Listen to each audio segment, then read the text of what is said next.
Okay. Okay, so welcome to TESOL-SPAIN 40th Annual Convention in Elche, Kieran, and thank you once again for agreeing to be filmed.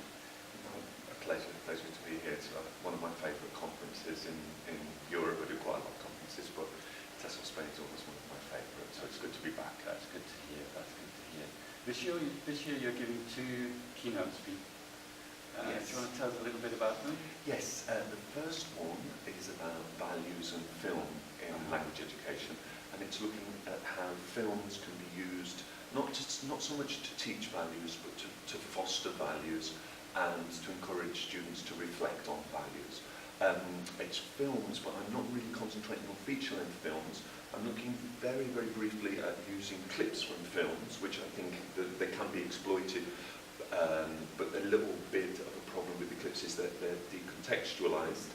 So I'm concentrating more on short films, how short films, different types of short films can be used to foster values in language education. Okay, and what kind of values are you focusing on? Well, what we do is it's a little bit of a minefield, the whole area of values, because you're saying whose values, the cultural values of one country are different from the others. So we're trying to concentrate on what could be considered global or universal values, such as altruism, compassion, kindness, generosity, which in principle have been values throughout the world at most times.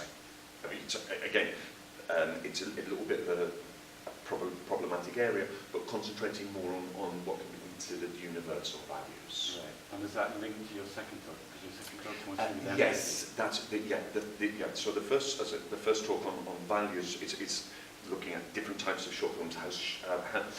One of the reasons for using short films, that narratives are a very, very good way of presenting values, not teaching values, presenting, portraying values, and getting the students to discuss those values, because they're narratives.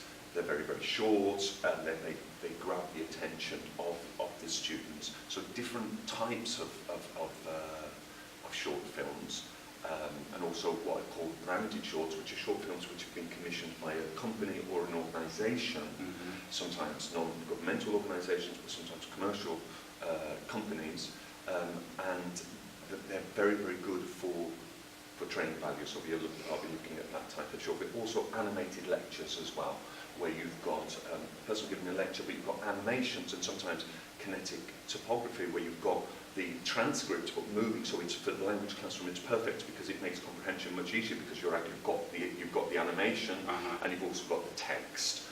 So looking how we can exploit those. So in some ways it's related to the empathy talk, but the empathy talk is a more general overview of using of how we can promote empathy in the classroom.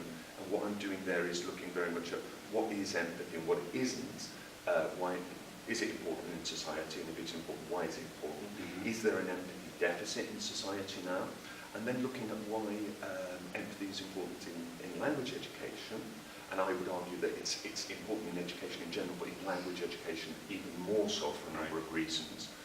And then I'll be looking at if there is an empathy deficit in language education, and then I'll be looking at different activities whereby, first of all, how the teacher can be more empathetic to students and colleagues, and then looking at activities which help the students to be more empathetic to their fellow students and also to the teacher as well.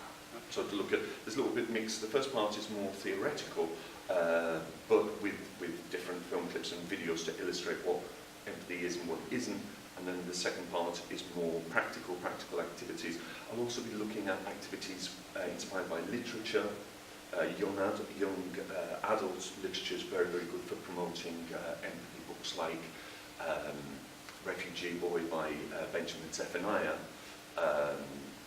and looking at those books which in principle are for teenagers but work very, very well with older students as well. Because the language is simpler, it works very, very well with older students as well. And then looking at some activities from positive psychology as well, which foster empathy. Great. That all sounds very interesting. We look forward to seeing you there, and good luck with them. Thank you very much. Thank you.